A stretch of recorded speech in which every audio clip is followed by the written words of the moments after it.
Une horreur tropicale par William Hope Hodgson. Cela fait 130 jours que nous avons quitté Melbourne. Et voilà 3 semaines que nous sommes cloués dans ce calme étouffant, poisseux et accablant.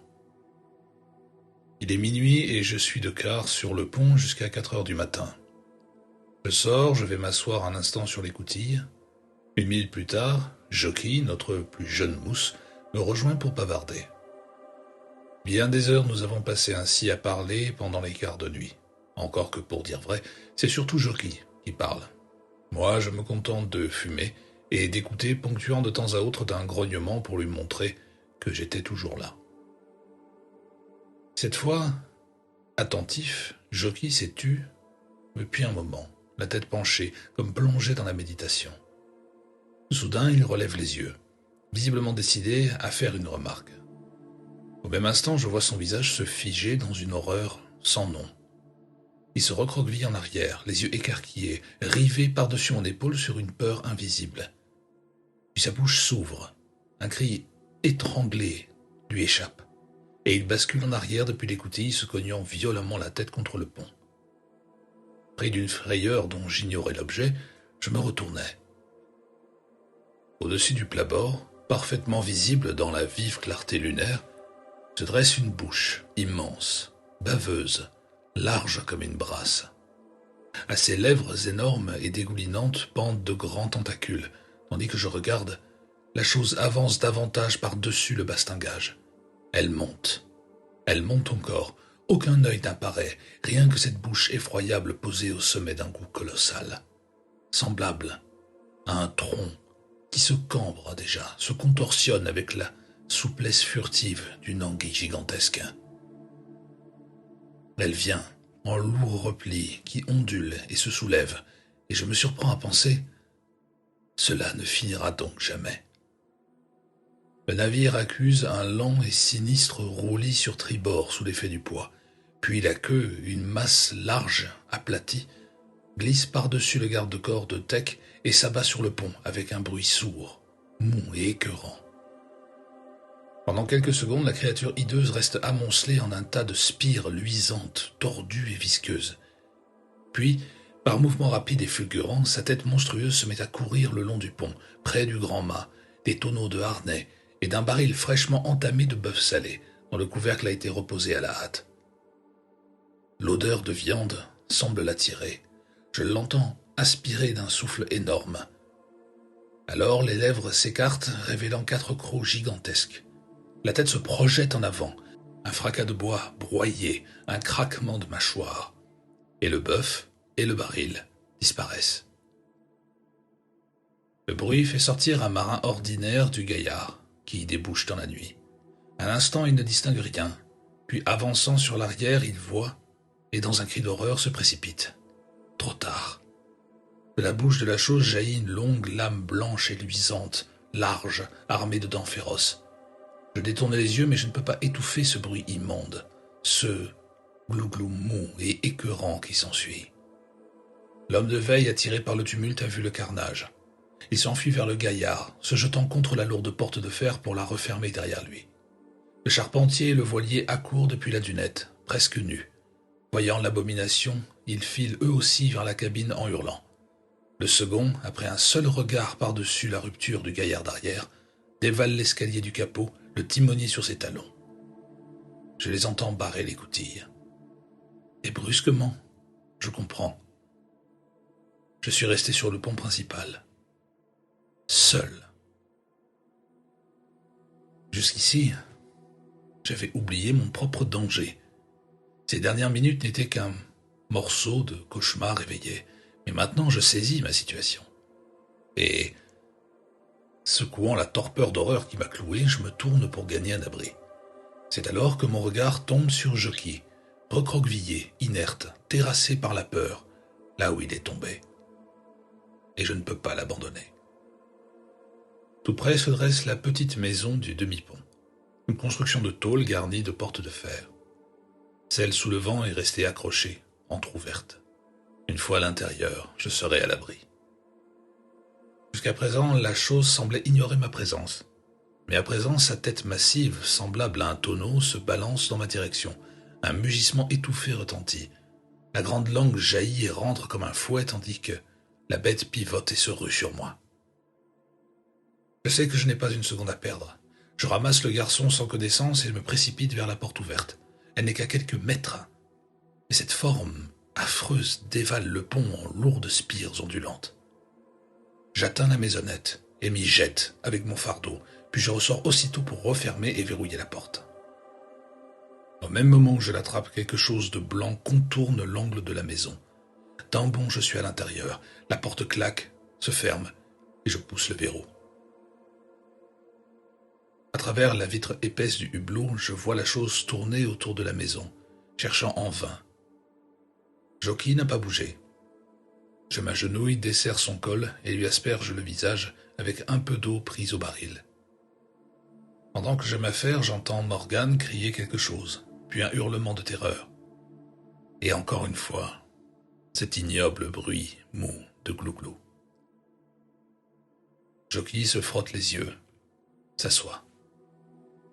C'était Morgan qui criait.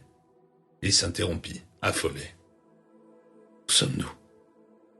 J'ai fait des rêves atroces. À cet instant, des pas précipités claquent sur le pont. La voix de Morgan retentit à la porte. Tom, ouvre! Puis sa voix se brise, dans un cri de désespoir. Je l'entends se ruer plus loin. Par le hublot, je le vois bondir dans les haubans de misaine et grimper à toute vitesse.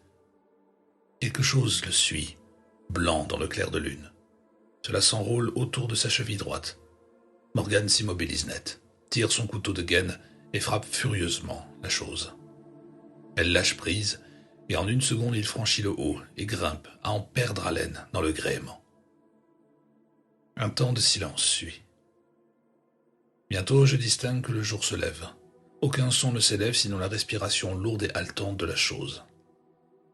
Quand le soleil monte, la créature s'étire sur le pont comme si elle goûtait la chaleur. Aucun bruit, ni de l'avant ni de l'arrière. Je ne peux qu'imaginer les hommes pétrifiés de peur d'attirer son attention. Pourtant, un peu plus tard, un coup de pistolet claque sur l'arrière. Je regarde, le serpent a redressé la tête comme à l'écoute. Et à la lumière du jour, je vois enfin ce que la nuit me cachait. Juste autour de la bouche, 2 petits yeux de cochon brillent d'une intelligence diabolique. La tête oscille lentement de droite à gauche, puis sans avertissement elle pivote d'un coup et regarde droit à travers le hublot. Je me jette hors de vue. Trop tard. Il m'a vu. La bouche énorme vient se plaquer contre la vitre. Je retiens mon souffle. Si elle devait briser le verre. Je me recroqueville, glacé d'effroi. Du côté du hublot s'élève un grincement rauque, un raclement qui fait vibrer mes nerfs. Puis je me souviens. Il existe de petites trappes de fer qu'on rabat sur les hublots par gros temps. Sans perdre une seconde, je bondis et rabats la trappe sur celui-ci. Puis je fais le tour et je ferme les autres. Nous voilà dans l'obscurité. Je dis à Jockey, à voix basse, d'allumer la lampe, ce qu'il parvient à faire après quelques gestes maladroits. Environ 1 heure avant minuit, je finis par m'endormir. Je suis réveillé brusquement quelques heures plus tard par un cri d'agonie et le cliquetis d'une louche d'eau. Il y a un léger bruit de lutte, puis encore ce glouglou immonde. Je comprends ce qui s'est passé. L'un des hommes de l'avant a dû sortir du gaillard pour tenter de prendre un peu d'eau. Il a sans doute compté sur l'obscurité pour dissimuler ses mouvements, le malheureux. Il a payé sa tentative de sa vie. Après cela, je ne peux plus dormir, bien que le reste de la nuit se passe sans autre incident. Vers l'aube, je somnole par instants, mais il me réveille toutes les quelques minutes, en sursaut. Jockey, lui, dort paisiblement. Il semble épuisé par la terrible tension des 24 dernières heures. Vers 8 heures, je le réveille, et nous prenons un maigre déjeuner de biscuits de mer et d'eau. Heureusement, nous en avons une bonne réserve. Jockey paraît un peu plus lui-même et se remet à parler, peut-être un peu plus fort qu'il ne serait prudent. Tandis qu'il bavarde, se demandant comment tout cela finira, un coup formidable frappe le flanc de la maison, la faisant vibrer de fond en comble. Et après cela, Jockey devient très silencieux. Assis dans l'ombre, je me demande ce que font les autres, et comment les pauvres diables de l'avant supportent leur sort, enfermés, sans eau, comme l'a prouvé la tragédie de la nuit dernière. Vers midi, j'entends une détonation retentissante, suivie d'un mugissement effroyable. Puis vient un grand fracas de bois brisé et les cris d'hommes blessés. En vain, j'essaie de comprendre ce qui se passe.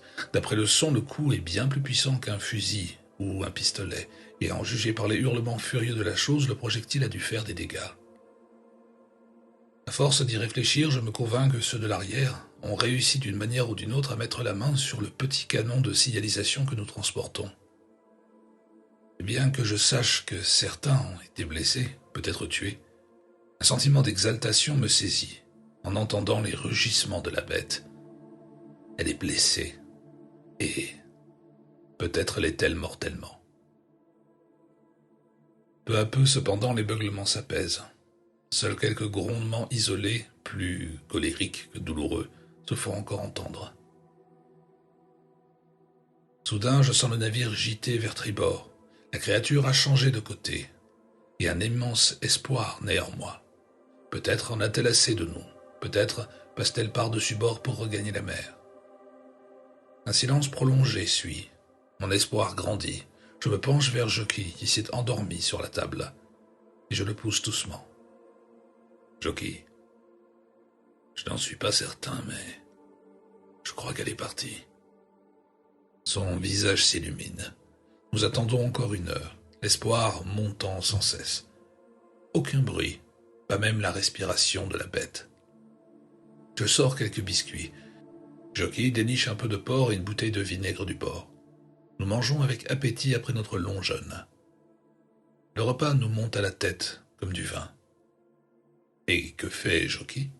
Il insiste pour ouvrir la porte afin de s'assurer que la chose est bien partie.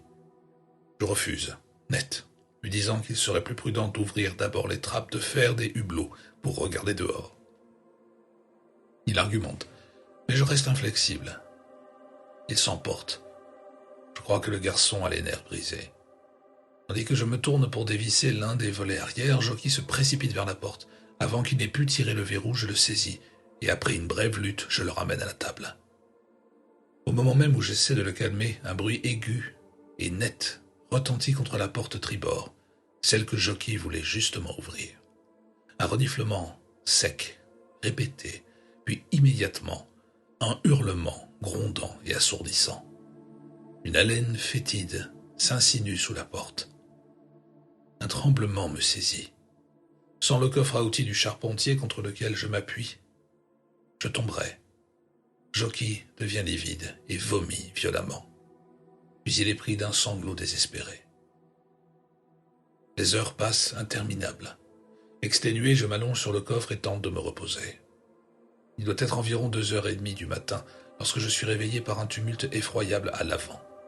Des voix d'hommes qui hurlent, jurent, rient, si faibles, si brisées. Et au milieu, coupé net par ce glouglou infernal, les beuglements surnaturels de la chose. La peur incarnée me saisit. Je tombe à genoux et je prie. Trop bien, je sais ce qui se passe. Jockey, lui, dort à travers tout cela, et j'en rends grâce.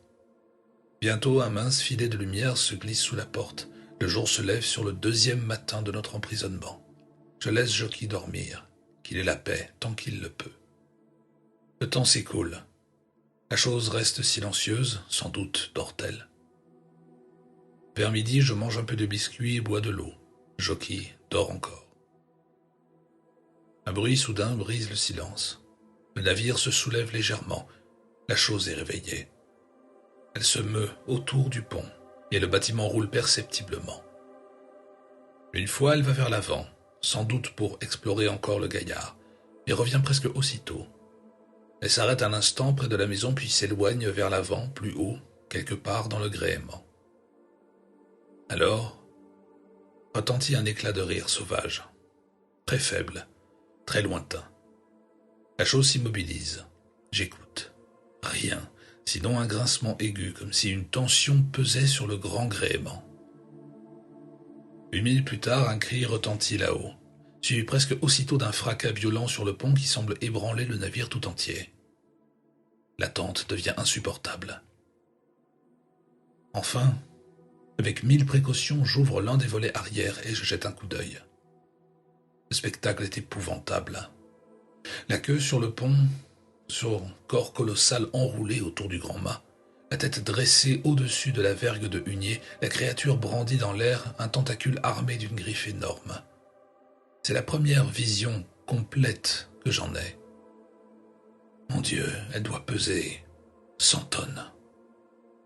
Voyant que j'ai un instant, j'ouvre le hublot lui-même et passe la tête. Tout en haut, à l'extrémité de la vergue inférieure de hunier, je distingue un matelot. Même d'ici, je vois l'horreur figée sur son visage. Il m'aperçoit et pousse un cri rauque d'appel. Je ne peux rien pour lui. La grande langue jaillit et l'emporte de la vergue comme un chien après une mouche sur une vitre. Plus haut encore, hors d'atteinte, Dieu merci, 2 autres hommes sont ligotés au mât, au-dessus de la vergue royale. La chose tente de les atteindre, puis abandonne.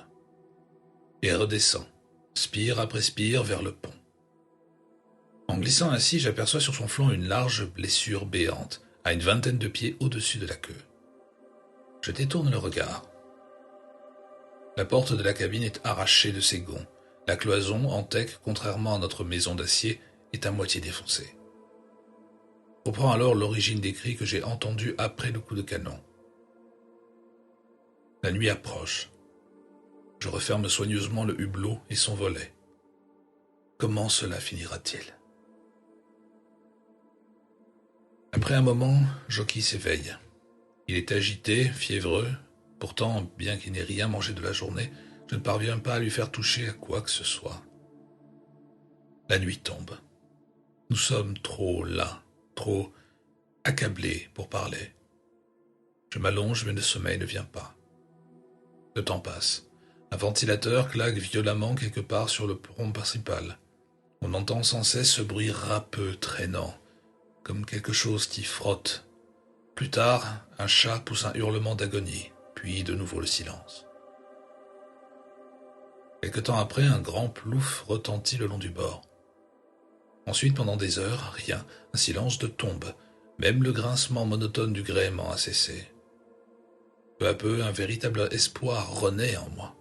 Ce plouf, ce silence. Peut-être ai-je raison de commencer à espérer. Je ne réveille pas Jockey cette fois. Je veux d'abord m'assurer, moi-même, que tout est sûr. Je reste encore un moment, refusant tout risque inutile. Enfin, je me glisse vers le hublot arrière et j'écoute. Rien. Je tends la main vers la vis, j'hésite, mais pas longtemps. Sans bruit, je dévisse la lourde trappe de fer. Elle pivote sur sa charnière, je la tire en arrière et jette un regard dehors. Mon cœur bat à tout rompre. Tout paraît étrangement sombre. Peut-être la lune est-elle passée derrière un nuage. Soudain, un rayon de lune traverse le hublot puis disparaît. Je scrute. Quelque chose bouge. Bouge encore. La lumière revient et je comprends. Je regarde dans une immense caverne. Au fond, quelque chose de blanc palpitant se tord. Mon cœur se fige. C'est l'horreur. Je me rejette en arrière et saisis la trappe pour la rabattre, mais au même moment quelque chose frappe la vitre comme un bélier à vapeur. Le verre vole en éclats. Une masse s'engouffre dans la cabine. Je hurle et je bondis en arrière. Le hublot est entièrement obstrué. La lampe éclaire faiblement la chose. Elle ondule, se contorsionne. Elle est épaisse comme un tronc d'arbre et recouverte d'une peau lisse et visqueuse. À son extrémité, une griffe énorme semblable à celle d'un homard, 1000 fois plus grande. Je me recroqueville dans le coin le plus éloigné. D'un seul claquement de ses terribles mandibules, elle pulvérise le coffre à outils du charpentier. Jockey s'est glissé sous une couchette. La chose balaie la cabine en ma direction. Une goutte de sueur roule lentement sur mon visage. Plus près. Elle est plus près encore. Je me jette en arrière. Elle fracasse le baril d'eau contre lequel je m'appuyais. Je roule sur le sol inondé. La griffe frappe, se relève et retombe, à coup sourd, à 1 pied de ma tête. Jockey pousse un petit soupir d'horreur. Lentement, la chose se redresse et explore la cabine. Elle plonge dans une couchette, en retire un traversin, le tranche en deux et le laisse retomber. Elle avance, tâtonne le long du plancher, elle rencontre une moitié de traversin et semble jouer avec. Puis la saisit et la retire par le hublot. Une vague d'air putride envahit la cabine. Un grincement. Quelque chose revient par le hublot. Quelque chose de blanc, effilé, armé de dents. Il serpente, racle les couchettes, le plafond, le plancher avec un bruit de scie géante. 2 fois il passe au-dessus de ma tête et je ferme les yeux. Il se déplace vers l'autre côté, vers Jockey. Soudain, le râlement devient étouffé comme si les dents mordaient dans une matière molle. Jockey pousse un petit cri affreux qui se brise en un gargouillement sifflant. J'ouvre les yeux. L'extrémité de la langue gigantesque est étroitement enroulée autour de quelque chose qui goûte. Puis elle se retire, laissant les rayons de lune pénétrer à nouveau. Je me lève. La cabine est dévastée.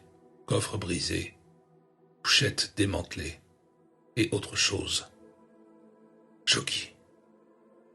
Je frissonne de tout mon être.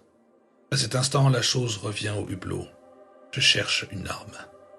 Je le vengerai. Là, sous la lampe, parmi les débris de la chaise du charpentier, une petite hache. Je bondis et la saisis. Elle est petite, mais très tranchante. Je passe le doigt sur son fil comme une lame de rasoir. Je reviens au hublot. Je me tiens de côté, l'arme levée. La grande langue explore, tâtonne, cherche ses restes hideux. Et lorsqu'elle les atteint, avec un cri, Jockey, je frappe. Je frappe encore, et encore, et encore. Je perds mon souffle, je halète en frappant. Encore une fois, une dernière fois. La masse monstrueuse retombe sur le pont, se tordant comme une anguille hideuse. Un flot chaud énorme se déverse par le hublot. On entend un craquement de métal brisé, un beuglement colossal. Un bourdonnement emplit mes oreilles de plus en plus fort. La cabine devient floue, puis soudain, le noir. Extrait du journal du Vapeur Hispaniola, 24 juin, 11 heures du matin. Aperçu une barque à 4 mâts, environ 4 quarts sur l'avant-bâbord, arborant le signal de détresse. Mis le cap dessus et envoyé l'embarcation à bord. Il s'agissait du Glen Dune, en route de Melbourne vers Londres. Navire dans un état épouvantable. Pont couvert de sang et de ce qui ressemble à du slime. Maison d'acier défoncée, porte brisée. Découvert un jeune homme d'environ 19 ans à la dernière extrémité d'inanition, ainsi qu'une partie des restes d'un garçon d'environ 14 ans. Grande quantité de sang. Masse recroquevillée de chair blanchâtre pesant environ une demi-tonne, dont une extrémité semblait avoir été tranchée par un instrument tranchant. Porte du garriard arrière arrachée, pendante sur un gond. Encadrement bombé comme si quelque chose avait forcé le passage. À l'intérieur, désolation totale. Sang partout, coffre brisé, couchette fracassée. Aucun homme, aucun reste. Retour à l'arrière. Le jeune homme montre des signes de reprise, donne le nom de Thompson, déclare avoir été attaqué par un serpent géant, pense qu'il devait s'agir d'un serpent de mer. Trop faible pour parler longuement, mais affirme que des hommes se trouvent encore dans le grand mât. Envoyé un marin en haut. Rapport qu'ils étaient ligotés au mât royal, morts.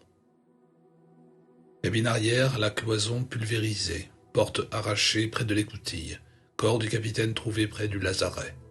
Aucun officier vivant. Débris d'un petit canon de signalisation observé. Revenu à bord, envoyé le second avec 6 hommes pour conduire le bâtiment au port. Thompson est avec nous. Il a rédigé sa version des faits, en considérant que l'état du navire tel que trouvé confirme en tout point son récit. Signé William Norton, capitaine, Tom Briggs, premier officier.